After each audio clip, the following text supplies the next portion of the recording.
Hello दोस्तों, स्वागत है आपका हिंदी साहित्य में। हिंदी साहित्य की संपूर्ण तैयारी के अंतर्गत आज बहुत ही इम्पोर्टेंट टॉपिक हम पढ़ेंगे दोस्तों, महिला रचनाकारों की आत्मकथाएं। बहुत ही सरल तरीके से मैंने समझाया है, किसी को भी समझ आ जाएगा। आप इस वीडियो को 1 से 2 बार देखिए।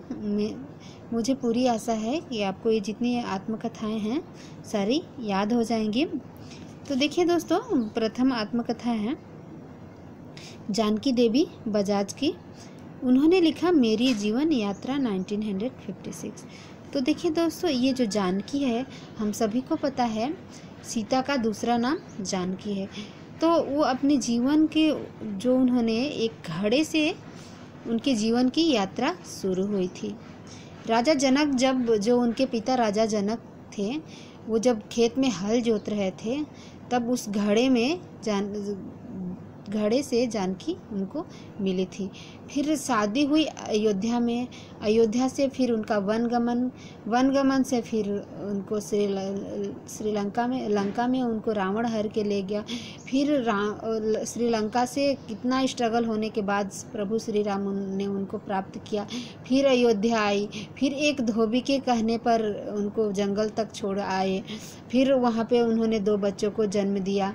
इतना कुछ होने के बावजूद लास्ट में क्या होता है, जिस मिट्टी से उनका जन्म हुआ था उसी मिट्टी में वो समा जाती है।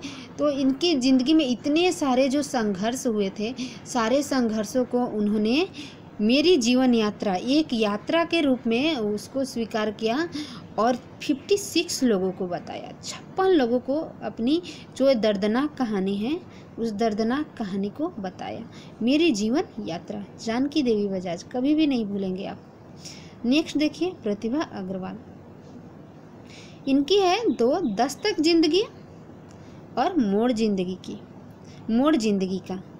तो प्रतिभा अग्रवाल को सभी लोग क्या बोलते हैं, ये बहुत प्रतिभावान हैं और प्रतिभावान होने की वजह से देखिए इनकी ज़िंदगी में क्या उटपटांग हो रहा है। दस्तक जिंदगी ये 10 साल की हो चुकी है। 10 साल के दस्तक जिंदगी, जो उनकी ज़िंदगी है 10 साल की है। और 10 साल की ज़िंदगी में क्या की है देखिए दोस्तों, यहाँ पे 90 है, 1990, वो 90 तक ही गिनती याद कर पाई है। हम सभी जानते हैं कि हमें जब गिनती याद करते हैं तो हमें 100 तक गिनती याद करनी पड़ती है, लेकिन उनको 90 तक ही याद हुआ। और उनको लोग क्या बुलाते हैं, प्रतिभा। तो प्रतिभाशाली जो बच्चा होगा और वो 10 साल की उम्र होने तक क्या वो 90 तक ही गिनती उसको याद होगी? ऐसा नहीं होगा ना। लेकिन प्रतिभा के साथ ऐसा ही हो रहा है, वो 10 साल की ज़िंदगी में सिर्फ 90 तक ही गिनती याद कर पाती है। मोड़ जिंदगी की 96। तो कोई क्या बोलते हैं, उनको समझाते हैं कि नहीं, 90 से आगे बढ़ो, 96 तक तुम सीखो। उनके जो टीचर है उनको समझाते हैं कि 90 से आगे बढ़ो, 96 तक तुम सीखो, तभी तुम्हारे ज़िंदगी में मोड़ आएगी। जब 96 तक तो गिनती सीख लोगी तुम, तो तुम्हारे ज़िंदगी में मोड़ आ जाएगी। तो हमें दोनों याद हो गए, दस्तक जिंदगी 1990 और मोड़ जिंदगी 1996। नेक्स्ट कुसुम अंसल, जो कहा नहीं गया, 1996। तो कुसुम का अर्थ होता है फूल और अंसल को हम समझेंगे असल। जो कुसुम है उसमें से क्या निकलता है दोस्तों, खुशबू निकलती है। और खुशबू का वो अपने खुशबू के बारे में बताने गई थी, कहीं परफॉर्म करने गई थी। कुसुम अंसल क्या करती है, अपने जो वो फूल है, फूलों से जो खुशबू निकलती है उसके बारे में वो किसी प्रोग्राम में बताने गई थी। लेकिन क्या हुआ वहाँ पे जाके, वो क्या हुआ, जो कहा नहीं गया, वो कुछ भी बोल नहीं पाई। वो सोची थी कि 50 से वो उन्होंने क्या सोचा था कुसुम ने कि मैं जाके मेरे अंदर जो खुशबू है 96 तरह की खुशबू है, ऐसा हम सोचेंगे। फूल के अंदर, कुसुम के अंदर कितने तरह के सुगंध है, 96 तरह के सुगंध है। और वह किसी प्रोग्राम में बताने गई है अपनी खुशबू के बारे में, लेकिन उनसे कहा ही नहीं गया, जो कहा नहीं गया, कही नहीं पाई, अपने खुशबू के बारे में किसी को बता नहीं पाई। नेक्स्ट है शिवानी। सुना हूँ तात यह अकथ कहानी 1998।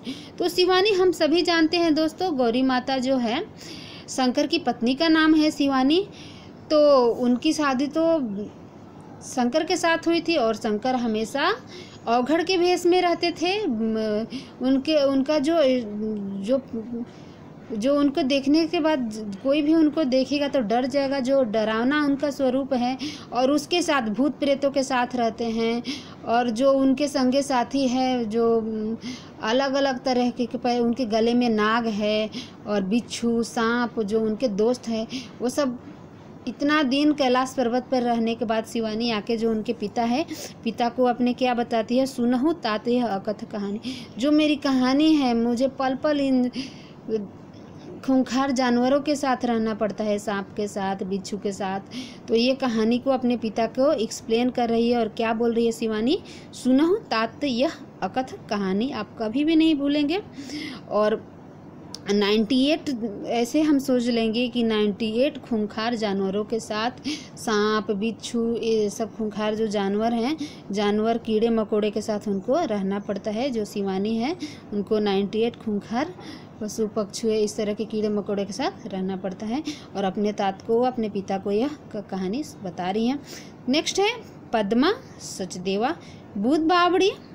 तो पद्मा सचदेवा क्या बता रही है, अपनी ज़िंदगी की कहानी सच बता रही है।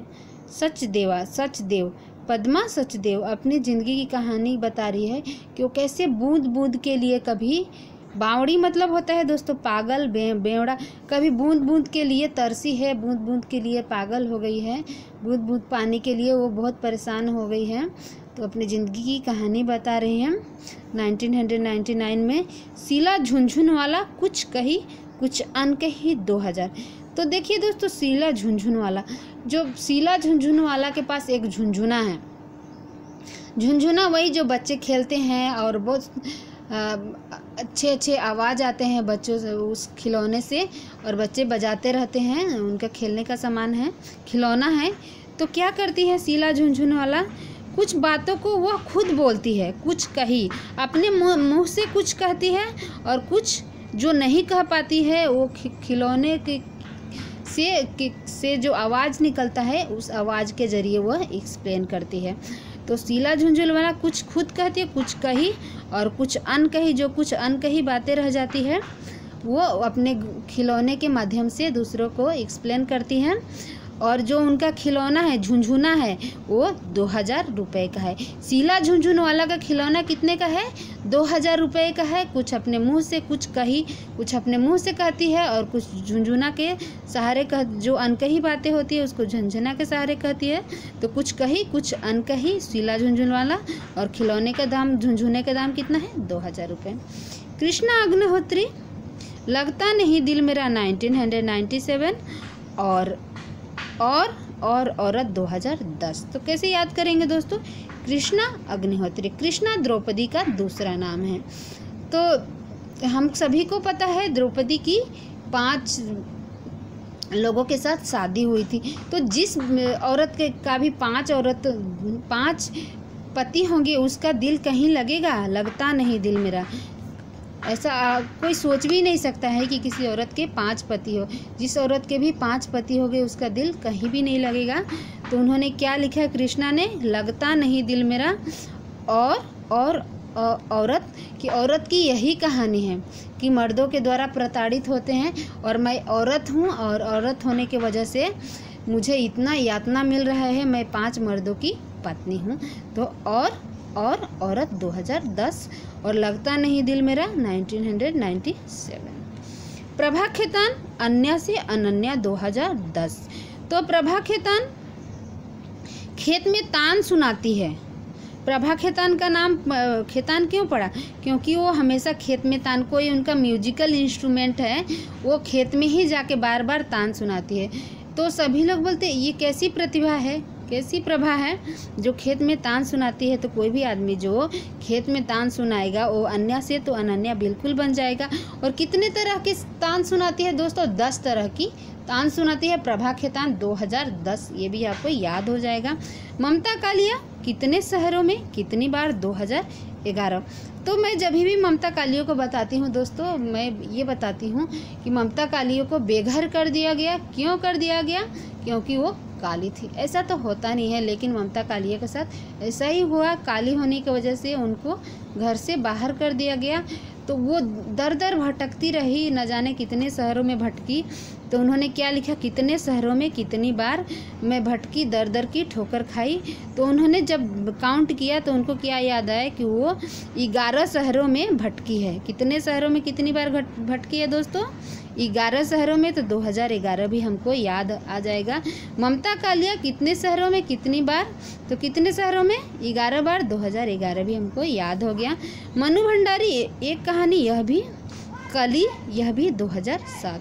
तो मनु भंडारी को क्या किया गया दोस्तों, एक बार भंडारा स्टोरेज बोलते हैं, जहाँ पे फूड प्रोडक्ट्स वगैरह रखा जाता है उसको भंडार कहते हैं। तो एक बार क्या किया, मनु भंडारी को कैद करके भंडार में रख दिया गया।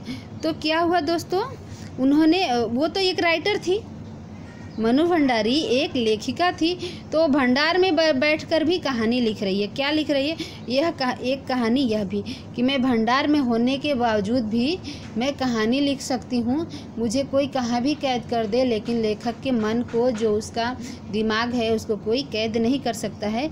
तो वह अपनी कहानी लिखी, और क्या लिखी, ये एक कहानी यह भी और कली, यह भी 2007। और भंडार में बैठे बैठे उन्होंने कितनी कहानियाँ लिखी होगी दोस्तों, 7 कहानियाँ लिखी। कितनी कहानियाँ लिखी, 7 कहानियाँ लिखी। तो आपको ये समय भी याद हो गया। अनीता राकेश संतरे, अनीता राकेश, ये अनीता है और ये एक स्त्री है, और राकेश उसका पति है। तो दोनों बाजार जाते हैं, तो राकेश क्या करते हैं, थोड़े संतरे खरीद देते हैं। तो अनीता सेटिस्फाइड नहीं होती है, क्या बोलती है, संतरे और संतरे, मुझे और ज़्यादा संतरे चाहिए, संतरे और संतरे। अनीता राकेश। चंद्रकांता हंसिया की इबारतें। दोस्तों आपने कई बार देखा होगा, जो आसमान का चाँद है कई बार हंसियों की तरह से दिखाई देता है। कितनी बार गोल देखते हैं, पूरा हम सर्कल देखते हैं, कितनी बार आधा देखते हैं, तो कितनी बार ऐसे भी दिखाई देता है कि ये हंसिए का तरह दिखाई देता है। तो क्या होता है, चंद्रकांता हंसिए की इबारतें। नेक्स्ट है मैत्रेयी पुष्पा, कस्तूरी कुंडल बसे 2002, गुड़िया भीतर गुड़िया। तो देखिए दोस्तों, मैत्रेयी पुष्पा, पुष्पा का अर्थ होता है फूल, और फूल से क्या निकलता है, सुगंध निकलता है। और कस्तूरी भी एक सुगंधित पदार्थ है, तो फूल में भी खुशबू है, कस्तूरी में भी खुशबू है, और वो अपने खुशबू को पुष्पा क्या करती है, गुड़िया भीतर गुड़िया, प्रत्येक गुड़िया, जितनी भी गुड़िया है, सारी गुड़िया के भीतर में वो अपने फूलों की खुशबू छुपा के रखती है। तो याद हो जाएगा, कस्तूरी कुंडल बसे 2002 और गुड़िया भीतर गुड़िया, 12 गुड़िया के भीतर में वो फूलों की खुशबू को छुपा के रखती हैं। तो 2012 भी याद हो गया। रमणिका गुप्ता हाथ से 2005, आप हुदरी 2014। तो रमणिका गुप्ता का क्या होता है दोस्तों, गुप्ता का लेंगे हम गुप्त। तो वो गुप्त रूप से चोरी चुपके अपनी स्कूटी लेकर चली जाती है, लेकिन उनको स्कूटी चलाने आता नहीं है, स्कूटी चलाने नहीं आता है, इसलिए हादसे हो जाते हैं, एक्सीडेंट हो जाता है। 2005 में उनकी जो स्कूटी है उसका एक्सीडेंट होता है। अप हुदरी, और वो क्या बोलती है कि मैं एक्सीडेंट के लिए मैं खुद ही जिम्मेदार हूँ। अप मतलब मैं खुद ही जिम्मेदार हूँ। 2014। चंद्रकिरण सोन रिक्शा, पिंजरे में मैना 2010। तो चंद्रकिरण सोन रिक्शा के पास क्या है दोस्तों, सोने की पिंजरा है चंद्रकिरण के पास, इसलिए उनका नाम पड़ गया सोन रिक्शा। पिंजरे में मैना 2010। जोहरा सहगल करीब से 2013। तो जोहरा सहगल है दोस्तों, वो जीतने ही वाली थी, लेकिन हरा लगा है इनके, देखिए नाम में, तो हार गई। क्यों हार गई, सह गलत, जो उनके सहपाठी थे वो गलत थे, गलत होने के वजह से करीब से, बहुत करीब से जीत उनसे निकल गई, उनके हाथ से छूट गई। 2013। राजी सेठ का है जहाँ से उजास। तो राजी सेठ कैसे बन गई, जहाँ से प्रयास, जहाँ भी उनको कोई कुछ इंस्पायरेशन का चीज़ मिलता, वीडियो मिलता, जो भी मिलता, हर चीज़ को वो ध्यान से देखती, प्रयास करती, प्रयास कर करके वो क्या बन गई, सेठ बन गई, जहाँ से प्रयास। 2013। निर्मला जैन, जमाने में हम। दोस्तों अब जो वर्तमान समय है, लोगों के दिल में बहुत खोट है। सभी लोग एक दूसरे को प्रताड़ित करने के लिए, हराने के बारे में ही सोचते हैं। लेकिन निर्मला जैन क्या है, आज भी उनका दिल बहुत निर्मल है। तो क्या बोलती है, ज़माने में हम अकेले रह गए, बाकी सब लोग का दिल निर्मल नहीं है। मैं निर्मला अकेले हूँ 2015 में। आशा है दोस्तों मेरी वीडियो आपको पसंद आई होगी। थैंक यू दोस्तों मेरी वीडियो को देखने के लिए।